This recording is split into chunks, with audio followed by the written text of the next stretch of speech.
শুভেন্দু অধিকারী এবং নওশাদ সিদ্দিকী তারা যতই কোলাকুলি করুক, তারা যতই রংমিলান্তি খেলুক, আমার এটা বিশ্বাস যে ভাঙড় তৃণমূল কংগ্রেস এবং ভাঙড়ের মাটি মানুষ আমাদের ওপর যেই আস্থাটা পুনরায় রেখেছেন, সেই আস্থা অটুট, এই আস্থা আর কোথাও যাবে না।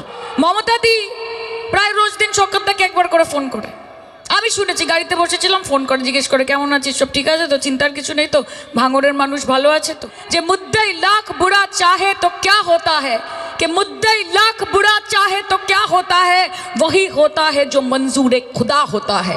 মাথায় রাখবেন, মাথা উঁচু করে থাকবেন এবং লড়াই করে যাবেন। আমার সাথে বলুন, লড়াই লড়াই লড়াই চাই, আরে লড়াই লড়াই লড়াই চাই।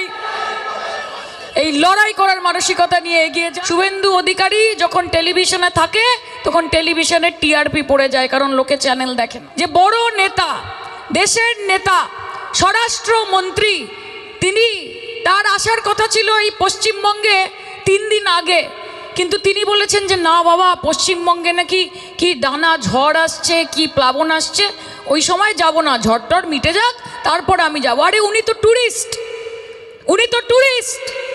আমরা যখন কোথাও ঘুরতে যাই, যখন পাহাড়ে ঘুরতে যাই, তার আগে আমরা মোবাইল বার করে দেখি যে পাহাড়ে ধস নামেনি তো, যাক ধসটা মিটে যাক তারপর আমরা পাহাড়ে যাব। আচ্ছা, আমরা পুরীতে ঘুরতে যাব, তার আগে আমরা দেখি যে ওরে বাবা, পুরীতে ঘুরতে যাচ্ছি, বান আসছে না তো, তাহলে যাব না, এখন বান টান মিটে যাক, ঝামেলা মিটে যাক, দুর্যোগটা মিটে যাক তারপর যাব। একটা দেশের স্বরাষ্ট্রমন্ত্রী, সে একটা রাজ্যে যাওয়ার আগে তার ট্যুর ক্যান্সেল করছে কারণ ওখানে দানা আসছে। এই মানুষগুলো আপনাদেরকে বাঁচাবে, এই বিজেপি আপনাদের পাশে থাকবে, আপনারা ভাবেন সেটা। আমরা সবাই ঐক্যবদ্ধভাবে লড়াই করব। 2026 সালে যখন ইলেকশন হবে, যখন নির্বাচন হবে, বুথে বুথে, ব্লকে ব্লকে, অঞ্চলে অঞ্চলে, যেখানে যেখানে যেতে হয়, যেরমভাবে আপনারা যাবেন, আমি কথা দিয়ে যাচ্ছি আপনাদের সাংসদ হিসেবে আপনাদের পাশে সায়নী ঘোষ দাঁড়িয়ে থাকবে। এবং আমরা সবাই একসাথে ভাঙড়কে এই সাপ মুক্ত করব, এই অভিশাপ মুক্ত করব। এই 3 বছর ধরে যেই অভিশাপের কবলে এই ভাঙড় তৃণমূল কংগ্রেস ছিনিয়ে আনার চেষ্টা করছে ভাঙড়ের মানুষকে, সেখানে একটা ছোট্ট পার্ট যদি আমি হতে পারি, আমি কৃতজ্ঞ থাকবো। আমি শওকতদাকে বলবো যে দাদা আমায় সুযোগ দেবেন, যে আপনার সঙ্গে থেকে যেন আমরা সবাই মিলে একসাথে করতে পারি।